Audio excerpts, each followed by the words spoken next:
Define gamer. Should be easy enough, but when push comes to shove, we really don't have a universal answer. All we have are people that spend all their time arguing over what a true gamer actually is. Now, I don't know if I actually have a universal answer for this, but what the heck, let's give it a go.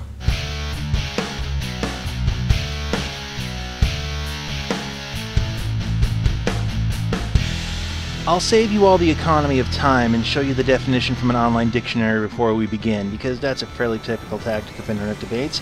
So, gamer. Gamer. A person who plays games, especially computer or video games. Well, that's not terribly helpful to us, so how about Urban Dictionary? We're gonna have to come back to this. I can trace the word origin to about the 1500s when it was used to describe people who played games of chance for high stakes. So, yeah, gaming started as gambling. Now, as a side note, the casinos are trying to rebrand what they do as gaming to soften the image. More importantly to our discussion, there was really no term to describe video game players for a long time. Because I remember as a kid, people who played video games were just people playing vids. The gamers were people playing paper and dice RPGs or miniature wargaming, and they flew under the radar for decades. Mostly.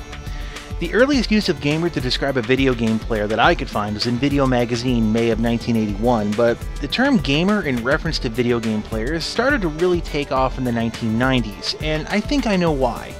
In 1993, Senator Joseph Lieberman spearheaded an effort that managed to make video games a congressional affair. We now require warning labels on toys that can potentially damage children's bodies.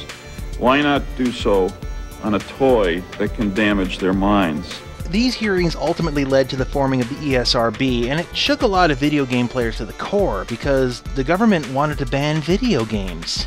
And we're also repelled, we're disgusted by this material, and yet it is a measure of our values in this society that we resist the impulse to do what I think, let me say for myself, I'd like to do. I'd like to be able to pass a law saying you can't produce this stuff anymore. We don't do that because we value our freedoms.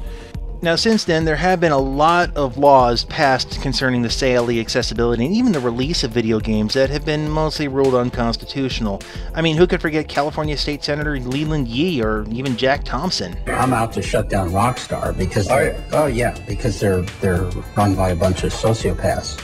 And they're a one-company crime wave. I can't prove this because there really is no proof, but here's my thought on it. Since 1993, there have been this sort of feeling that video games would be somehow banned or regulated out of existence. So video gamers were looking at the war gamers and the pen and paper gamers and decided to just adopt the term because it accurately described what we did. It didn't hurt that it also carried this lighter stereotype than the so-called experts wanted to saddle us with. So in a way, the term gamer actually came out as a response to legal and political pressure. But you know, since then we've gotten a lot more, how can I say this, specialized. These days, just being a gamer isn't enough, apparently, so let's go back to the Urban Dictionary page for a moment. The second most popular definition shows this pretty well. The author had to differentiate between casual, hardcore, and true gamers, and the term gamer can be broken down even further to the gamer girls, the gamers, retro gamers, console and PC gamers, and we're starting to get into the subcategories, so why not? FGC, MMO, social, driving, console specific, and so on. Then there's what the ESA says gamers are. Now to them, anyone who plays a video game counts. So they count people playing Words with Friends in the same bracket as the most hardcore FPS player. This association makes a lot of true gamers just blow a gasket, but it's a legitimate use of the term because we can't agree on a single term for all of us. You know something I can't stand? It's those smug people who look down their nose and say, "You're all self-identified gamers." Well, of course we're all self-identified gamers. There's no union. There's no membership card. It's an open admission club. Anybody that wants to can call themselves a gamer. That has its problems, and that's also why I'm using the air quotes in this. There's a lot of people who call themselves gamers who I wouldn't piss on if they were on fire. There's a lot of gamer trolls out there. That's all I'm going to say. It's actually because of the gamer trolls. There's been this call to arms lately to abandon the term or just kill the term gamer altogether. Some think it's this recent trend, but this has been going on for years now. The writers cite this stereotype of the basement-dwelling, socially awkward, neck-bearded misogynist that people outside of video games see as gamers, and somehow the term is to blame. In fact, when I brought up that I play MMOs to my brother-in-law, he specifically characterized all gamers by this scene from Big Bang Theory. Penny, you've got Cheetos in your hair. Oh, thanks. My problem is that if we abandon the term gamer, then what do they propose we replace it with? We'll still be here even if the name exists or not, and what are you going to call us then? Players? Video game enthusiasts? Vidiots? Oh wait, that was done in the 80s. The worst straw man I've seen by these writers is the movie analogy. Most cite a source who never made the analogy where they said that they did, but I'll play along. The idea is that people who really like movies don't call themselves moviers. Well, these writers paint this pretty inaccurate picture of gamers just to draw a parallel to the hardcore movier, and then they question why anybody would want to hold themselves to this stereotype-riddled label of gamer. The reason I think this is a straw man is because you can't compare passive entertainment like books or movies or television to gaming. That is, of course, unless, like, I don't know, like a movie theater would force you to get out of your chair, you had to run to the lobby, demonstrate a physical skill, run back to the movie theater under time constraints, and sit down before they'll show you the final act, then maybe you're starting to get a little bit close. And actually, come to think of it, there's only one movie I can think of off the top of my head where there's some audience participation.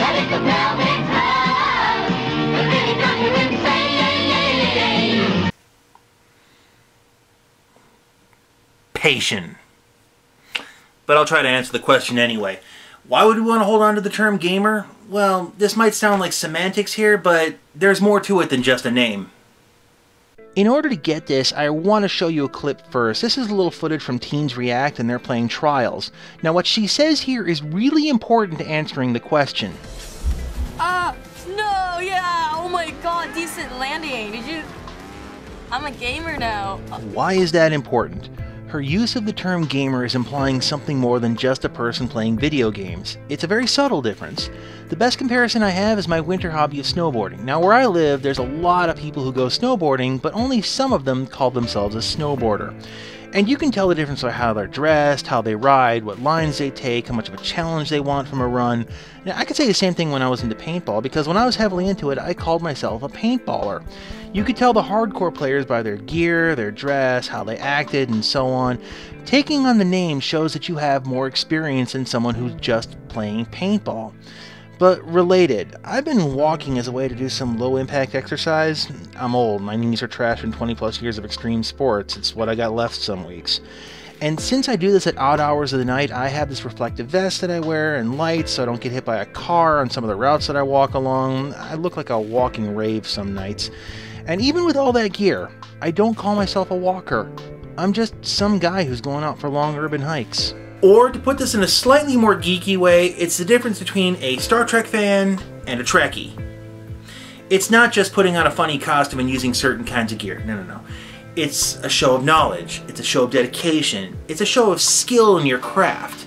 So when we take on the term gamer, it's a badge of honor, and it's one that we don't take lightly. So when media outlets and other people say you have to abandon the term gamer, you know they know that we're going to react to that.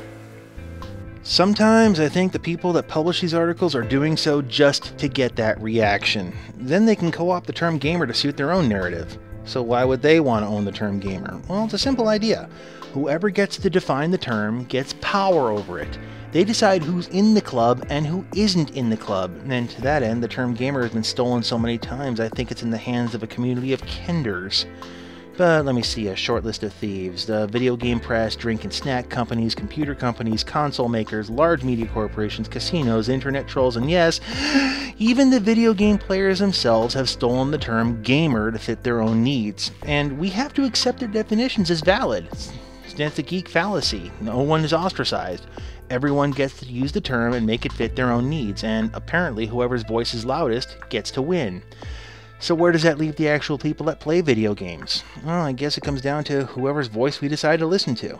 Do we buy into the notion that gamers drink brand X soda? Do we let gamer trolls speak for us? Do we let the console makers dictate what a real gamer plays? Do we let ourselves fit into this stereotype that's already been made for us? Or do we tell them all to stuff it and just be who we are? I'm a fan of the latter myself. Gamers have spent so long just reacting to stuff that we don't generally act in our own self-interest. Maybe it's time that we actually did. We don't have to accept the stereotypes. We don't have to get pigeonholed into a specific party line. We don't have to let the companies force us into a demographic. We're better than that. So, what is a gamer? I don't know. What do you think we can be?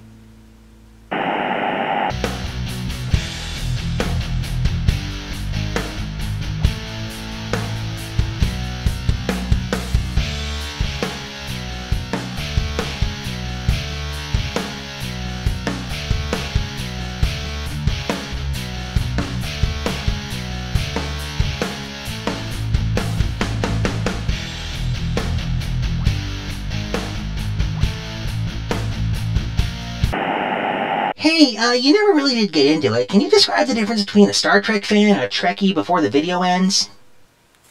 No. Fair enough.